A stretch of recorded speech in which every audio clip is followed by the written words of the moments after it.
Hello, and welcome to Anime Audio Commentary. Today I'll be commenting on episode 23 of Spy Family. If you'd like to watch along, then start watching now.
Alright, so last we left off, tennis had become perhaps the most exciting sport ever. You know, the combatants have to use their wits to avoid pitfalls in the tennis court.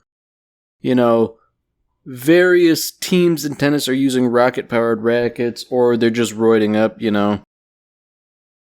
And I had talked last time a little bit about how, you know, this is kind of a little silly even for presumably maniacal tennis enthusiasts who also collect art and are plotting war.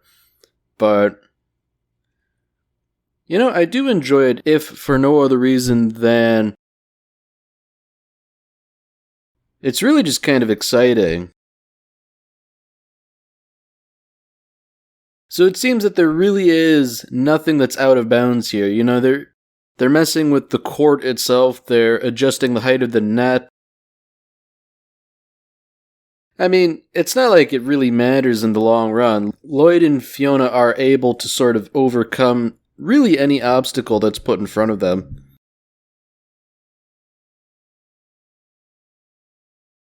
It's rather incredible how, for want of a better term, they are fit for their jobs, you know.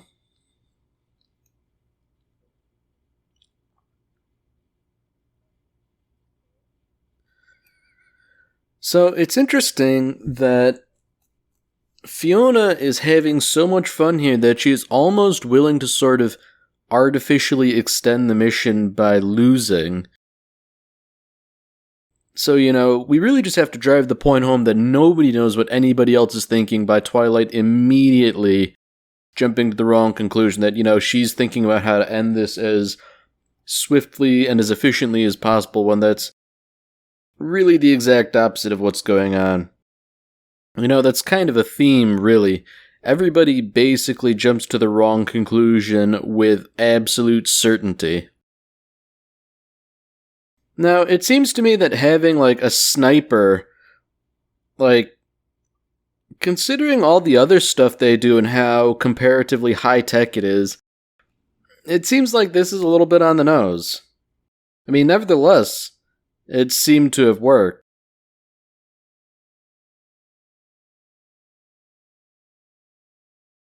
Now, it is interesting that everybody is sort of disconcerted by what had happened, specifically the other team, you know, they're like, did he see the sniper? And, of course, he did.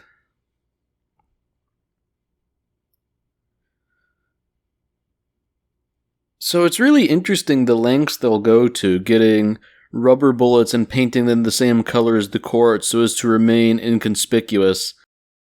And then, you know, Lloyd just casually drops, I'm wearing a bulletproof vest, and I've been wearing it this entire time we've been playing tennis.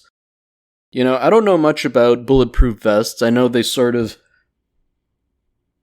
use like stopping distance as a factor to protect against bullets, but like I feel like they're not designed to play tennis in. So, this is sort of like I almost hate to keep doing this, to keep going back to Dragon Ball, but this is when like Goku takes off like his undershirt and his wristbands, and like he drops them and they like crack the ground, and he's saying like, oh yeah, I've been wearing those things, they weigh like 50 kilograms each. This is like that, like the casual revelation that I've been playing with a huge disadvantage this entire time. He plays it off to the judge like, oh, I'm just kind of hungover. And having suffered a couple hangovers, you really don't want to do much of anything when you're hungover.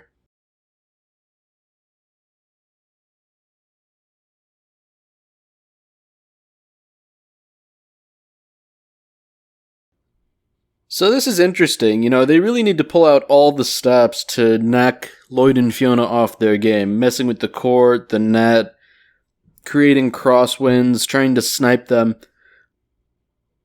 It's amazing that none of it is having much of an effect, If they're so incredibly good at tennis, it's almost as if they've missed their calling.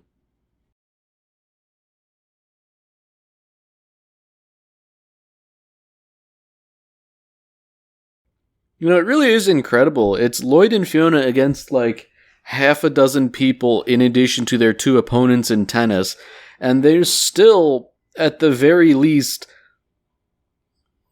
tying things up, if not winning.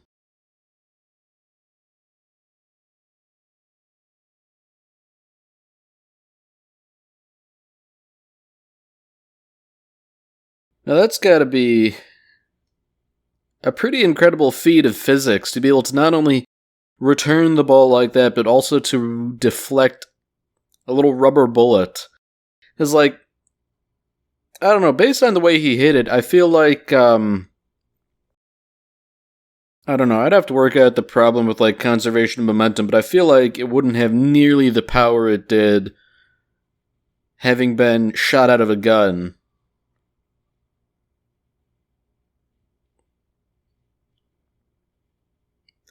So, rookie mistake on this guy's part, he's going and saying, like, you saw through all our tricks.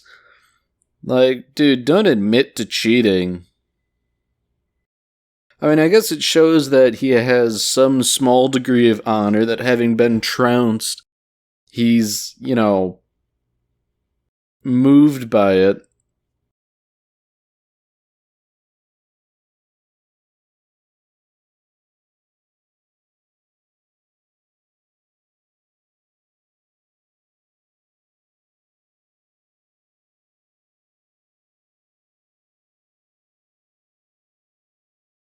So that's interesting. Those two players were the target's son, as it were. It's interesting that they just turn over a new leaf so quickly. Like, yeah, we want to be good, honest tennis players from now on. I mean, I feel like as good as they are, they could certainly dominate in tennis.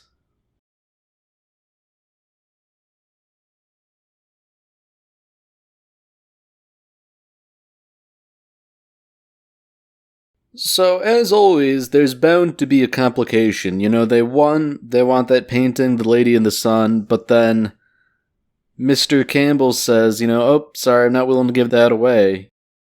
You can take any other painting. So that really complicates the mission.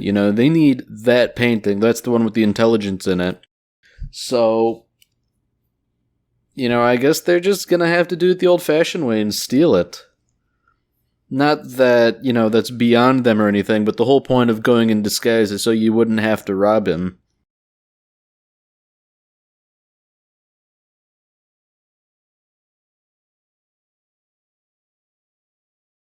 So it seems like they're sort of, I guess, bargaining the guy to, like, see the art collection as a whole rather than take a painting. The idea being that, this will give them a nice opportunity to potentially steal the painting. So, naturally, Fiona's given the excuse that, Lloyd is laying down, his hangover's gotten the best of him. That's a lie. He's very clearly planning something to try and steal the painting. We just have to wait for their plan to come to fruition to really see what's going on here.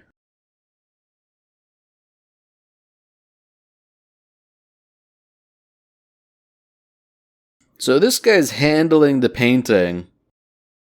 Naturally, that's going to be Lloyd in disguise, I'd imagine, given that he is definitely known as a master of disguise.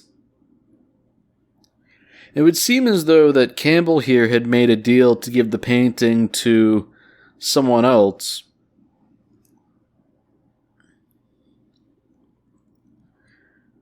So it's very interesting. Perhaps he was giving it to somebody in the other country to try and stir up the war again.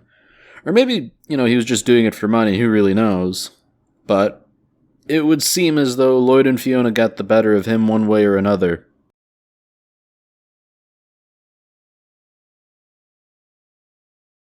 Yep, there we go. It was Lloyd in disguise all along. How very clever of him to steal a painting like that.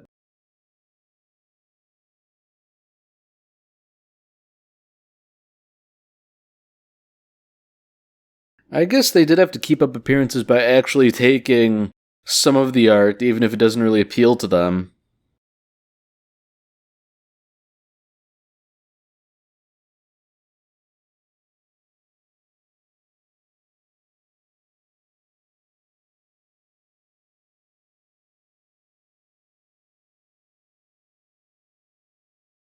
Yeah, it is interesting how they happen to have, a false painting that they reused to sort of swap it out with. I hate to say it, but I'm almost reminded of that old Nicolas Cage movie, National Treasure, where they steal the Declaration of Independence. I think I'd likened this to that before, but the similarities are there. Stealing a priceless document for supposed information on it.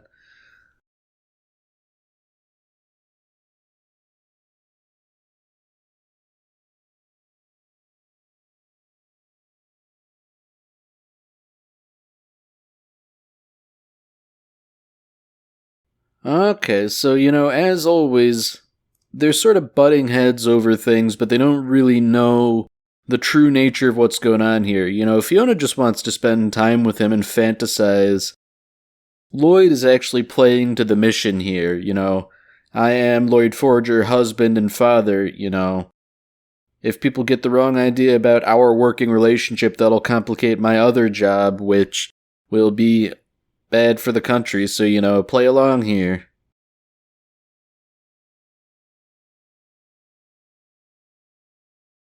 So here we have it. This is probably one of my favorite sequences thus far. Fiona decides that she really wants to prove to Lloyd that she is better than Yor in every way. Tennis being no small part of that. So, seeing as how Yor and Anya were playing tennis today, and she was playing tennis earlier, wouldn't it be funny if they had a little exhibition match and Fiona were to embarrass Yor in front of Lloyd? Wouldn't that really help what she imagines as her relationship with Lloyd? In reality, that's not going to be the case, at best, she'll just kind of look like a jerk. But she doesn't really see it that way.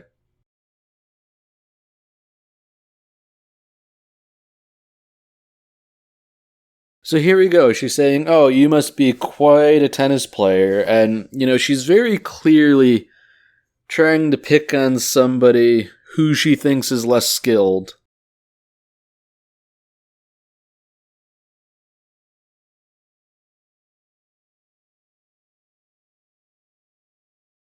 So, Fiona thinks that this is going to be a big important disruption in the Forger household, and Anya's privy to this, but what neither of them seem to realize is that marriage is not predicated on tennis. Now, Fiona's too out of it to really understand She's sort of like coping here. And Anya's too young to really understand that this isn't something that could sway Lloyd. I guess, as always, Becky is sort of to blame here, talking about the soap opera she watches.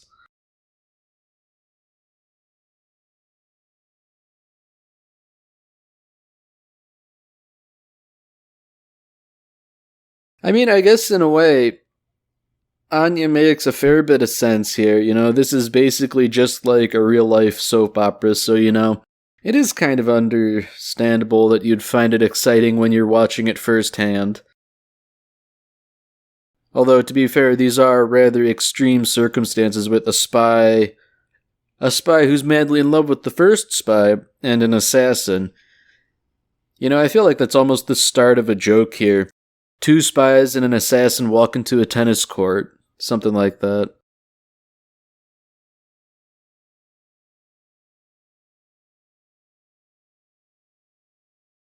So at first it would seem that perhaps Fiona was right about Yor. She really has no skills in regards to tennis. She can't even serve the ball properly.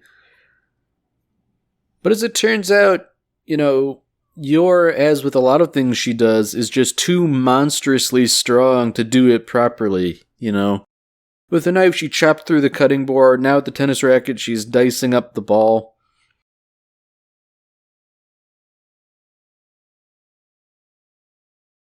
I wonder if that's actually possible to slice up a tennis ball like that. I feel like it's probably not, just because the strings on the racket are probably too close together, such that the racket would probably have to move way too fast to hit the ball that something else would probably break first.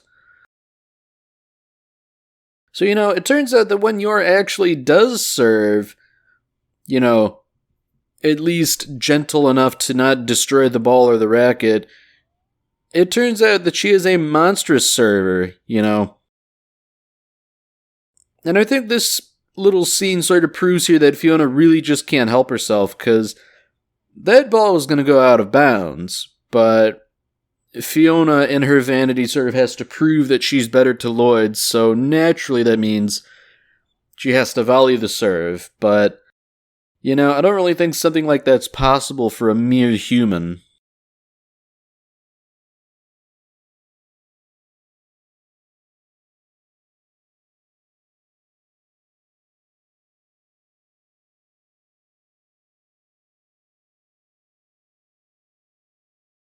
So even as she psychs herself up with, what her future life could look like, it's all for naught, Yours shattered her racket and punched a hole in the tree in the background.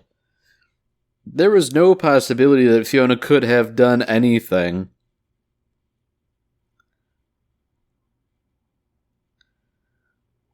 So you know what? Even Fiona admits it. Yor is better than her. It is official. Homewreckers 0, Yor 1.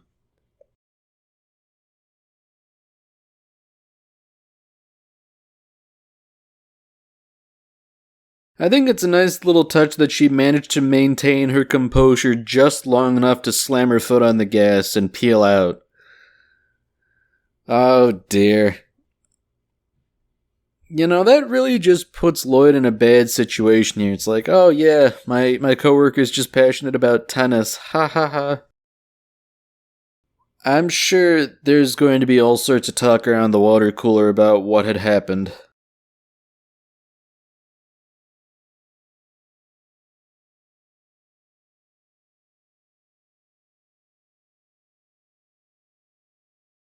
Man, I feel bad for Lloyd. He had a busy day. He doesn't need to put up with stuff like this.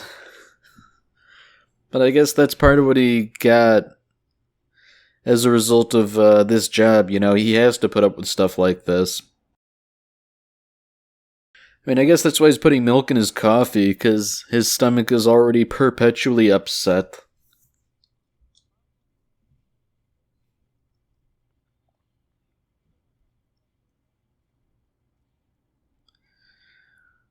So I guess fortunately it seems like this whole mission bore fruit. They did in fact find a little depository of information here.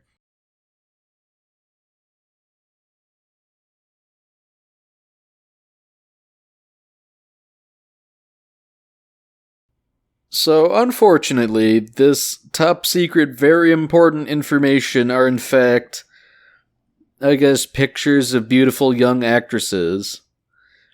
It would seem that the officer here, rather liked film, I guess, but his wife does not understand his hobby.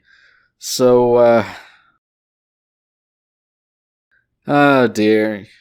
I mean, this probably isn't something that would spark a war, I guess.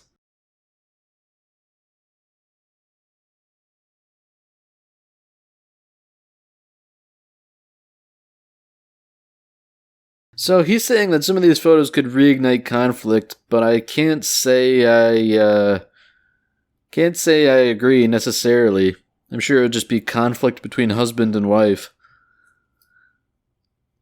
You know, that's gotta sting a little bit to have put yourself through this tennis match from hell just to sort of find what you find here.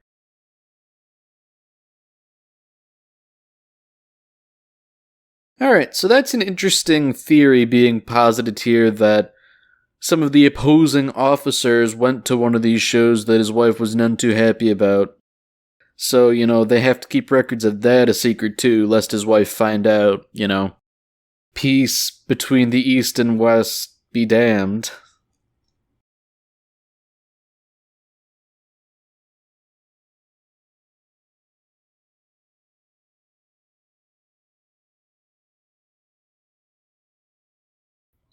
So, just to lay it on a little thick, this guy here is talking about how the colonel remained a devoted family man and took his secrets to the grave. Hint, hint, Lloyd.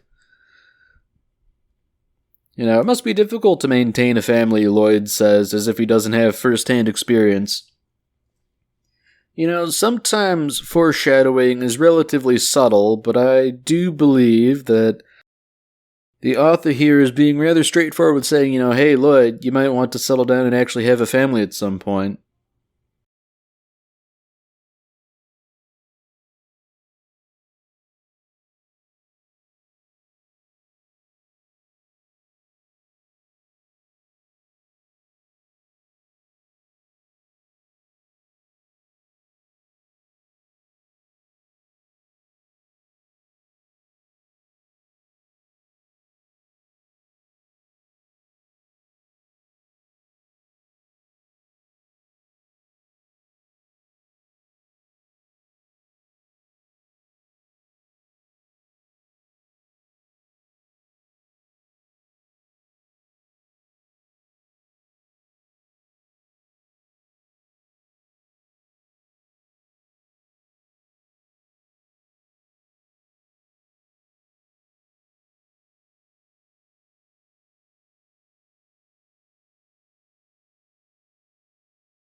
So just to, I guess, wrap things up, it would seem as though, despite her embarrassing defeat, Fiona's not giving up, much to the chagrin of the wildlife.